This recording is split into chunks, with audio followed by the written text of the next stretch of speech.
Hey guys, welcome to Corporates. This is an introductory video for one of our upcoming series Thinking in SQL. In Thinking in SQL, we have taken an interview focused approach wherein we'll focus primarily on the problem solving with a focus on only 20% of the SQL concepts that one uses in their job or asked in the interview. In most of the other sources of SQL, be it YouTube tutorials or some other books, we see there is a syntax based approach followed, wherein the instructor takes about 3-4 hours of time and they wrap up their whole course conveying the syntax of different SQL construct, but in the end they still leave you wanting. They convey the syntax, but the language in itself is not that big, wherein knowing a syntax is something that is sought after. It's not a C++, it's not a Java, wherein the interviewer would ask you to write syntax. Here in the interview or on your job, you are expected to solve certain problems. You need to write queries to find answers for them, not necessarily the syntax, right?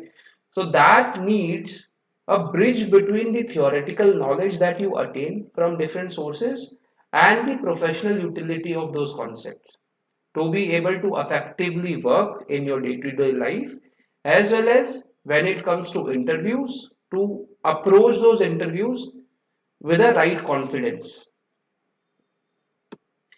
So how do we achieve that? We here in Thinking in SQL take a problem solving based approach wherein rather than focusing on the syntax, we we discuss and understand the way a problem should be approached.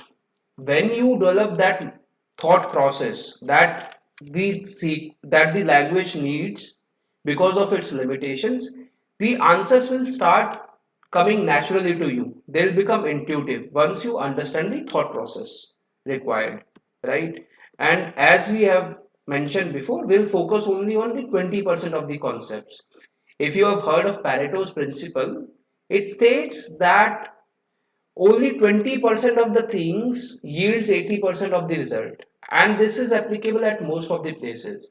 So here also, rather than taking you on a whole journey and make you bored by the time you come to the core subjects of it, we have tried to focus only on those concepts which matter the most, right?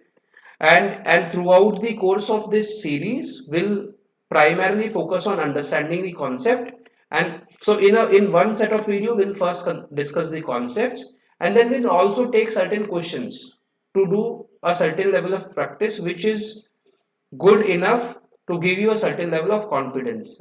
We'll discuss some of the interview questions that are usually asked basis those concepts, and the questions that I myself have come across in the interviews that I've taken. And the other key thing that we'll focus on is visualizing the execution of queries. So as we have discussed before, SQL isn't a very big language that way. Here the keywords are limited, and once you read about those keywords, we all develop a basic idea of why that keyword is used. But when it comes to actual problem solving, we become confused. Should I use a group by clause or should I use a rank, right? But if you understand the limitation of a group by and how a rank function enables you to overcome those limitations, I think things start coming intuitively to you, and that is the intent. And to grasp those ideas better will take help of visualization. So we will see in a stepwise way how your queries are executed from the raw data, what all keywords brings, what all modifications in the table, till the time we get the actual data. So that is primarily the intent of thinking in SQL. See you in our upcoming videos.